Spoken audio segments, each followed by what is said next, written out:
আউযু বিল্লাহি মিনাশ শাইতানির রাজিম। বিসমিল্লাহির রহমানির রহিম। গত ক্লাসে আমরা পড়ছিলাম 52 থেকে, তাই না আলমগীর ভাই? 52 জি থেকে স্যার। 52 থেকে পড়ছিলাম। আমরা আরেকবার রিভিশন দিয়ে নতুন পড়াতে যাব। 52 ধারায় বলা হয়েছে দেওয়ানি মামলা, অর্থাৎ জমি জায়গা নিয়ে মামলায় কোনো চরিত্র অপ্রাসঙ্গিক, অর্থাৎ চরিত্রের কোনো প্রভাব পড়বে না। অর্থাৎ এই মামলা প্রমাণ করার জন্য চরিত্র ভালো মন্দ কোনো কিছুই যায় আসে না। অর্থাৎ চরিত্র অপ্রাসঙ্গিক, সোজা কথা। ঠিক আছে? 52 ধারা। অর্থাৎ দেওয়ানি মামলায় চরিত্র অপ্রাসঙ্গিক, সোজা কথা। আর 53 ধারায় বলা হয়েছে ফৌজদারি মামলায় পূর্ববর্তী চরিত্র প্রাসঙ্গিক, সচরিত্র প্রাসঙ্গিক। অর্থাৎ কোন ফৌজদারি মামলা যদি হয়ে থাকে তার পূর্বে তার যে চরিত্র, ভালো চরিত্র ছিল, এটা প্রাসঙ্গিক। ঠিক আছে? এটা হচ্ছে 53 ধারা। তাহলে 52 ধারায় বললাম দেওয়ানি মামলায় চরিত্র অপ্রাসঙ্গিক, অর্থাৎ চরিত্রের কোনো গ্রহণযোগ্যতা নেই, দলিল কাগজপত্র এগুলো প্রয়োজন আছে। আর 53 ধারা বলা হয়েছে ফৌজদারি মামলা প্রমাণ করার জন্য পূর্ববর্তী সচ্চরিত্র আদালতে প্রাসঙ্গিক, অর্থাৎ তার চরিত্র যে ভালো, এটা আদালতে প্রাসঙ্গিক রয়েছে। 53 ধারা বললাম। আচ্ছা, 54 ধারা পড়লাম। 54 ধারা বলা হয়েছে যে কোন মামলা, কোন আসামি যদি তার চরিত্র সে ভালো দাবি করে তাহলে খারাপ প্রাসঙ্গিক, অর্থাৎ এখানে চরিত্র অপ্রাসঙ্গিক। যদি সে ভালো দাবি করে তাহলে খারাপটা প্রাসঙ্গিক হবে। 56 ধারা। 56 ধারায় বলা হয়েছে যে যে সকল বিষয় প্রমাণ করার প্রয়োজন নাই। ঠিক আছে? 56 ধারা। 56 ধারা বলতে যে সকল বিষয় প্রমাণ করার প্রয়োজন নাই। আচ্ছা, 57 ধারা বলা হয়েছে বিচারকের যেসব বিষয় জানতে হবে। অর্থাৎ একজন বিচারক বিচার কার্য পরিচালনা করার জন্য যেরকম একজন বিচারক যদি বিচার করতে হয়, তা যেরকম বাংলাদেশের কার্যবিধি আইন, ফৌজদারি, প্যানেল কোড, সাক্ষ্য আইন, সার্বভৌমত্ব, দেশের গেজেট, এই যে বিশেষ বিশেষ আইন, বিভিন্ন আইন সম্পর্কে জানতে হয় না, এটা তো শুধু জানা দরকার, এটা আলাদা করে প্রমাণ করার প্রয়োজন নেই। এই কথাই বলা হয়েছে 57 ধারা। আর 58 ধারায় বলা হয়েছে যেসব যে স্বীকৃত, অর্থাৎ 11টা বিষয় আছে, এগুলা কি মুখস্থ করা লাগবে?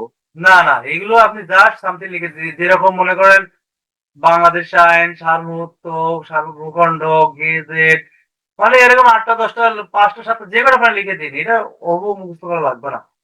ঠিক আছে? যুক্তরাষ্ট্র আইন, পার্লামেন্টের আইন, তারপরে রাষ্ট্রপতি প্রধান, বিভিন্ন কথা বলা আছে, এগুলো আপনি জাস্ট কিছুটা লিখে দিলেই হবে, মুখস্থ করা লাগবে না। এখানে প্রশ্ন আসতে পারে, সেটা হলো যে কোন কোন ঘটনা প্রমাণ করার প্রয়োজন নাই। 56, 57, 58 এই 3টা ধারা দিব আমরা। ঠিক আছে? প্রশ্ন আসবে কোন কোন বিষয় আদালতে প্রমাণ করার প্রয়োজন নাই। তাহলে প্রথম 56 ধারা গেল, 57 ধারা, 58 ধারা। 58 ধারা বলা হয়েছে যে সকল বিষয় স্বীকৃত, অর্থাৎ দুই পক্ষ লিখিতভাবে স্বীকৃতি দান করছে বা স্বীকৃতি দিছে বা আদালতের কাছে স্বীকৃতি হিসেবে গ্রহণ করা হয়েছে, বা আদালত এটা স্বীকৃত হিসাবে উভয় পক্ষ সম্মতি দিচ্ছে, তাহলে এটা বিষয়ে প্রমাণ করার প্রয়োজন নাই।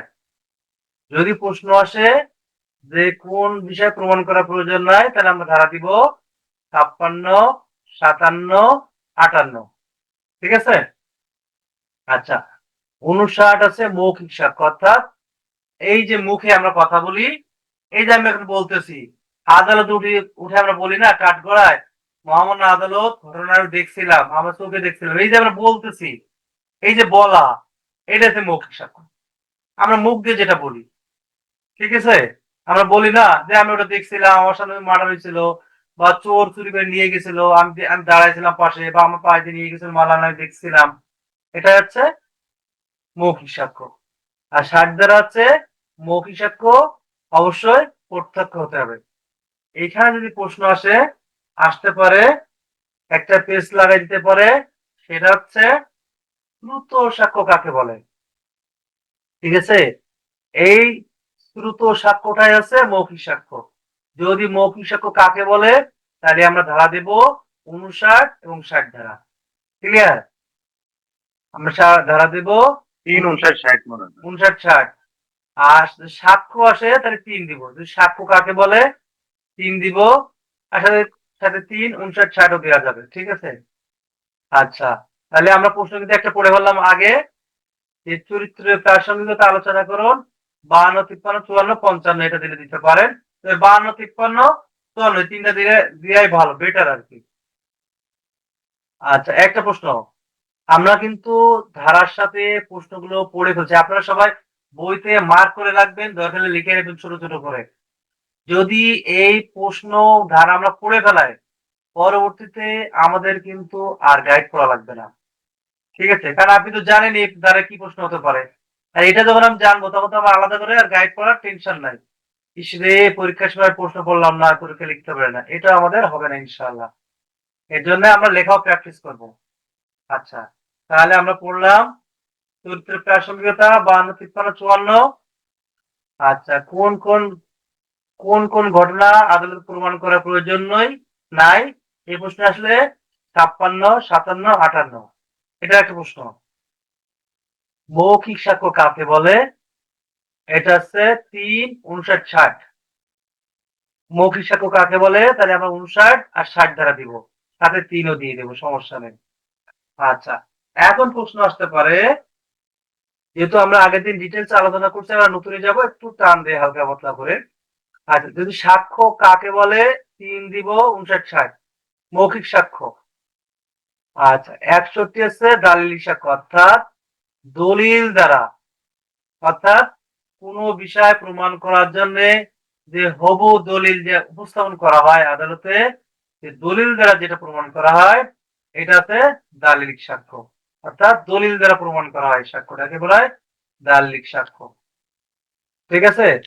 দালিলিক সাক্ষ্য লেখার সময় আমরা লিখবো ডকুমেন্টারি এভিডেন্স, ব্র্যাকেটে কিন্তু ইংরেজিতে লিখে দেবো। কারণ কি, আপনার যার লেখা যত সুন্দর হবে সে তত বেশি মার্ক পাবো আমরা।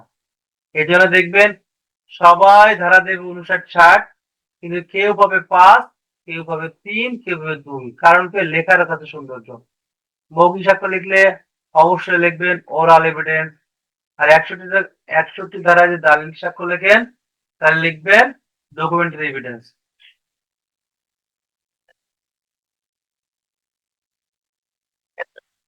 ঠিক আছে? তাহলে আমরা পড়লাম কত ধারা? 61 ধারা। 61 ধারা বললাম দালিলিক সাক্ষ্য। দালিলিক সাক্ষ্য লেখার সময় অবশ্যই আমরা ডকুমেন্টারি এভিডেন্স লিখবো, তাহলে মার্ক বেশি আসবে। আচ্ছা, এখন আছে, যদি প্রশ্ন আসে দালিলিক সাক্ষ্য কত প্রকার, প্রথম প্রশ্ন আসলো কি, সাক্ষ্য কাকে বলে 3 ধারা, মৌখিক সাক্ষ্য কাকে বলে 59, 60 ধারা।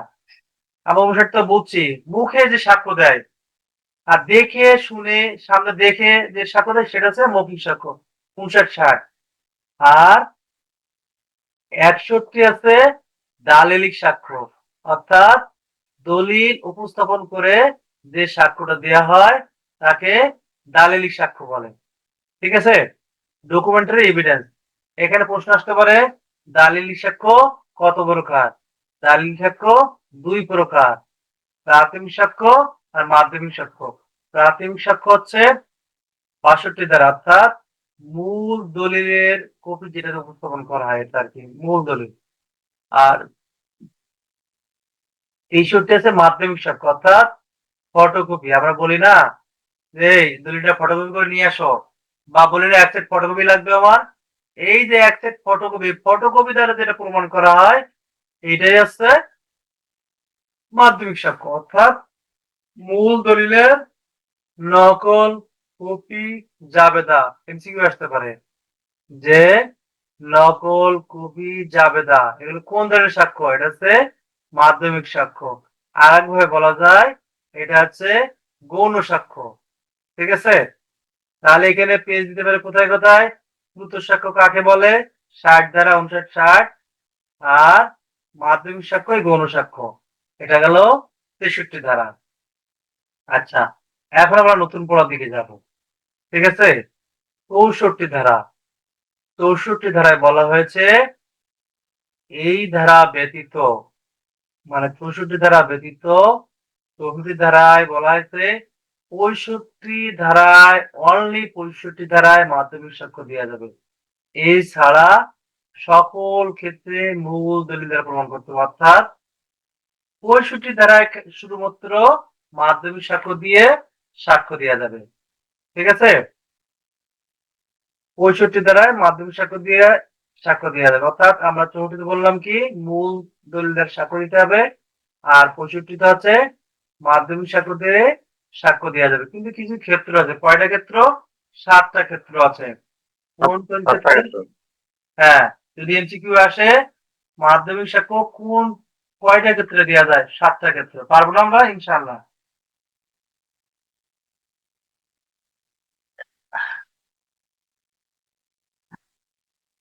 তাহলে প্রথমে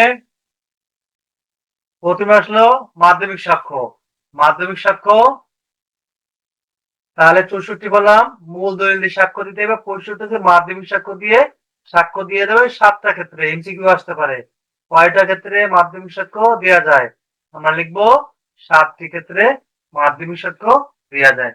প্রথম কথা বলা হয়েছে 65 একই বলা হয়েছে কোন মানে দলিল যার বিরুদ্ধে প্রমাণ করতে চাই সেই দলিল, অর্থাৎ সাপোজ আমি যদি বলি আলমগীর ভাইয়ের বিরুদ্ধে আমি একটা দলিল প্রমাণ করতে চাই, ঠিক আছে, কিন্তু এই দলিলটা আছে কার কাছে? আলমগীর ভাইয়ের কাছেই আছে, আমার কাছে নাই। ঠিক আছে, অর্থাৎ আলমগীর ভাইয়ের বিরুদ্ধে আমি সাক্ষ্য দিব একটা দলিল, সেই দলিল আলমগীর ভাই নিজের দখলে রাখছে, আমার কাছে নাই। আমার কাছে কি আছে? একটা ফটোকপি আছে, মূল দলিল আলমগীর ভাই আমার কাছে নিয়ে নিছে। যেগুলো টেকনিকই হোক কৌশলে হোক যেভাবেই হোক, তাহলে ওই দলিল হাজির করার জন্য 66 ধারার মধ্যে নোটিশ দিতে হবে। নোটিশ দেওয়ার পরে যদি তাও না হাজির করে তাহলে 65 এক ধারা বলা হয়েছে মাধ্যমিক দিয়ে সাক্ষ্য, অর্থাৎ ফটোকপি বা অনুলিপি। মাধ্যমিক সাক্ষ্য তো আমরা আগেই পড়ে আসছি মাধ্যমিক সাক্ষ্য কি, অর্থাৎ মূল দলিলের ফটোকপি, এটা দিয়ে সাক্ষ্য দেওয়া যাবে। তাহলে 65 আগে আমরা কি পড়লাম যে যার বিরুদ্ধে সাক্ষ্য দেওয়া যাবে সাক্ষ্য দেওয়া হবে সেই পক্ষ বা সেই ব্যক্তি দলিল যদি আটকা রাখে তাকে হাজির করার জন্য নোটিশ দিতে হবে। নোটিশ দেওয়ার পর হাজির না করে তাহলে এই মাধ্যমিক সাক্ষ্য দিয়ে তার বিরুদ্ধে সাক্ষ্য দেওয়া যাবে। একটা এরপর আমরা বুঝছি, তাই না? ব্যাপারটা হয়েছে আরেকবার বলি, ফরহাদ ভাইয়ের বিরুদ্ধে আমি সাক্ষ্য দিব। ফরহাদ ভাইয়ের কাছে মেন দলিল, আমার কাছে ফটোকপি দলিল। আমি বললাম ফরহাদ ভাই আপনার সাক্ষ্য, আপনার ওইটা একটু সাক্ষ্য দিতে আমার লাগবে, কপিটা দেন। ফরহাদ ভাই ওটা সেরে রাখলো, কয় না আমার বিরুদ্ধে সাক্ষ্য দিব এটা আমি দিব, তাই কি কোনো দেয়? অতএব ফরহাদ ভাই এটা আটকায় রাখলো। এখন আমি করলাম কি, এটা নোটিশ দিলাম অফিসিয়ালি, ভাই আপনার দলিলটা আমার লাগবে, আপনি এটা কপিটা আমাকে দেন। ফরহাদ ভাই আমাকে দলিলটা দিল না, ঠিক আছে, অর্থাৎ ফরহাদ ভাই না দিলেও আমি যে নোটিশ দিয়েছি তাকে হাজির করার জন্য, এই জন্য এই যে মাধ্যমিক সাক্ষ্য দিয়ে আমি সাক্ষ্য দিতে পারবো। ক্লিয়ার? আচ্ছা, এক। দুই ধারা বলছে যার বিরুদ্ধে সাক্ষ্যটা ব্যবহার করা হবে ওই ব্যক্তি যদি স্বীকার করে যে হ্যাঁ না মূল দলিল একটা আছে ফটোকপি এরকম, হ্যাঁ এটা বিষয়ে স্বীকৃতি, অর্থাৎ সে যদি স্বীকৃতি দেয় তাহলে এই বিষয়ে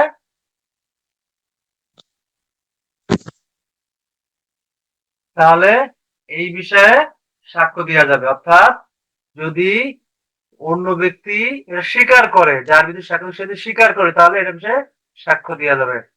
দুই।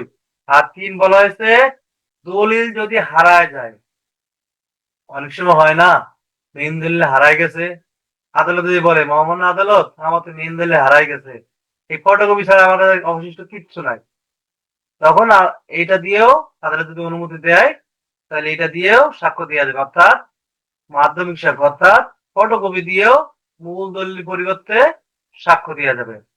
এটা হচ্ছে 65(3). আর 4 বলছে অনেক দলিল আছে যেসব দলিল স্থানান্তর করা যায় না, যেরকম ভূমি অফিসের বড় বড় রেজিস্টার আছে, মনে করেন একটা রেজিস্টারে 4টা 5টা থানায় একটা রেজিস্টার থাকে। এই বড় বড় বুক, যে বুক টানা কষ্টকর, অথবা এই বইটা যদি নিয়ে যায়, ঠিক আছে, এই বইটা যদি নিয়ে যায় তাহলে কি হবে? তখন সমস্যা হচ্ছে, ওই বইটা নিয়ে গেলে অফিসিয়াল কার্যক্রম সমস্যা হবে, আটকায় যাবে। যে একটা কথা বলে রাখি, আমার মনে হয় এই যে জুমের আজকে মানে ডেট শেষ, মেয়াদ যদি শেষ হয়ে যায় আমি আবার নতুন করে লিঙ্ক দিব, আবার ঢুকবেন, ঠিক আছে? যদি শেষ হয়ে যায় আর কি, যেতে পারে। ডাবলু ভাই বুঝছেন?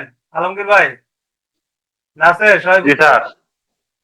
যদি এই মিটিং শেষ হয়ে যেতে পারে, যদি শেষ হয়ে যায় আমি আবার লিঙ্ক দিলে আবার সবাই ঢুকবেন, তাহলে আবার ক্লাস শুরু হবে। মানে নতুন শেষ হয়ে গেছে, মেয়াদ শেষ হয়ে গেছে আপগ্রেডের, প্রিমিয়াম ভার্সনের। আচ্ছা, তাহলে আমি লিঙ্ক দিলে আবার সবাই ঢুকবেন। তাহলে আমরা প্রথম পড়লাম কি, যার বিরুদ্ধে সাক্ষ্যটা ব্যবহার করা হবে ওই ব্যক্তিকে হাজির করার জন্য নোটিশ দেওয়া হলে যদি না হাজির করে তাহলে মাধ্যমিক সাক্ষ্য দিয়ে সাক্ষ্য দেওয়া যাবে, এক। আর দুই হচ্ছে, যে বিপরীত পক্ষ যদি স্বীকার করে যে এটা হ্যাঁ এটা ঠিক আছে, এটা সাক্ষ্য দেওয়া যাবে, তাহলে এটা সাক্ষ্য দিতে পারে। অর্থাৎ সে যদি স্বীকার করে হ্যাঁ এরকম কপি ছিল, এটা অরিজিনাল কপি, এটা দুই।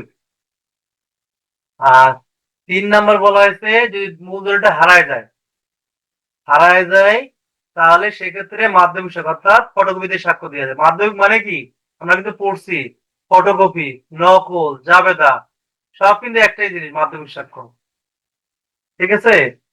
তাহলে গ গেল। আর ঘ হচ্ছে, যে ক্ষেত্রে দলিল স্থানান্তর করা যায় না, যেরকম ভূমি অফিসে বড় বড় রেজিস্টার থাকে না, মনে করেন যদি নিয়ে যান আপনাদের অফিসের কার্যক্রমই বন্ধ হয়ে যাবে, কারণ রেজিস্টার যে আপনার জন্য নিয়ে যায়, আর একজন এসে বললে আমার তথ্য দেন, আর এক বললে আমার তথ্য দেন, এই সকল ক্ষেত্রে স্থানান্তর করা যায় না। এই সকল ক্ষেত্রে কি করা যায়? মাধ্যমিক সাক্ষ্য দিয়ে সাক্ষ্য দেওয়া যায়, ঠিক আছে? আচ্ছা, তাহলে 4 গেল। আহ যেটা হচ্ছে মূল দলিল একটি সরকারি দলিল, অর্থাৎ 5 নাম্বার বলছে যে মূল দলিল সরকারি দলিল, এই ক্ষেত্রেও মাধ্যমিক সাক্ষ্য দিয়ে সাক্ষ্য দেওয়া যাবে।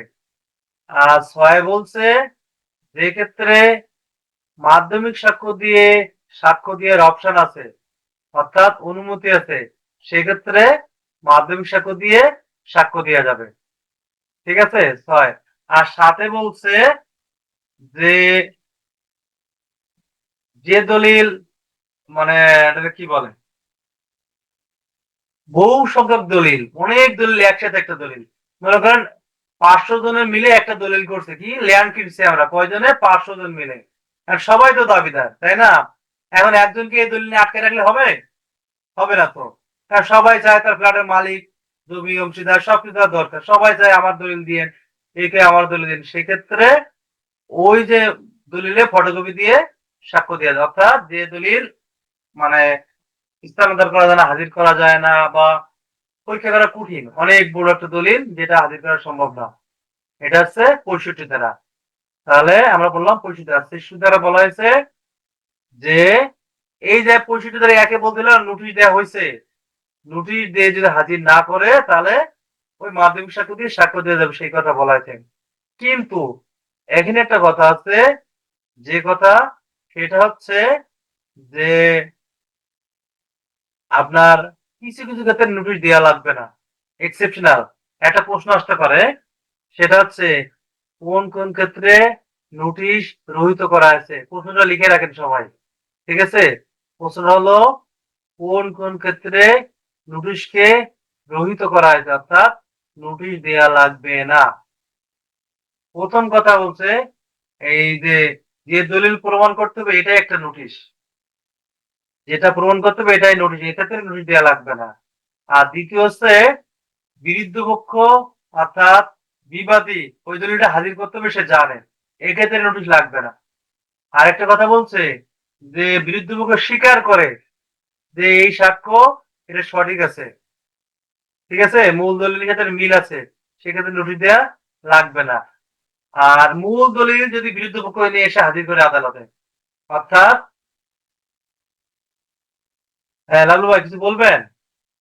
স্যার, আচ্ছা, সেটা হচ্ছে প্রশ্নটা বললাম স্যার, কোন কোন ক্ষেত্রে কোন কোন ক্ষেত্রে নোটিশ রহিত রহিত মানে করা স্থগিত, অর্থাৎ হয়েছে। নোটিশ দেওয়া লাগবে না। ঠিক আছে, এটা বলা হয়েছে। কোন কোন ক্ষেত্রে নোটিশ স্থগিত মানে নোটিশ দেওয়া লাগবে না, রহিত করা হয়েছে, স্থগিত করা হয়েছে, নোটিশ লাগবে না। এটা হচ্ছে ৬৬ ধারা। এটা একটা জটিল প্রশ্ন। যদি আসলে, যদি খুব কম মানে এটা তো ভিতরের প্রশ্ন, সরাসরি বইতে আসে না। এটা জটিল প্রশ্ন, যদি লিখে রাখেন, যদি আসে পরীক্ষা হলে এমনও হবে একটা প্রশ্ন যে বেশি দিতে পারবে সে রেজাল্ট সবার চেয়ে ভালো করবে। কারণ হচ্ছে একটা প্রশ্নের মার্ক মানে অনেক কিছু।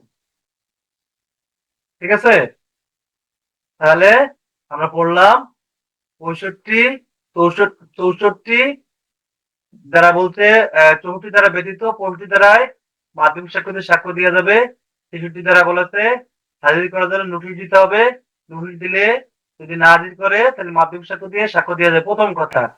আরেকটা বিষয় আছে এখানে, সেটা হচ্ছে যে নোটিশ দেওয়া লাগবে না কোন কোন ক্ষেত্রে, কয়েকটা কথা বলা যে ক্ষেত্রে এই দলিল একটা নোটিশ বিরুদ্ধ পক্ষে মূল দলিল স্বীকার করে বা মূল দলিল আদালতে হাজির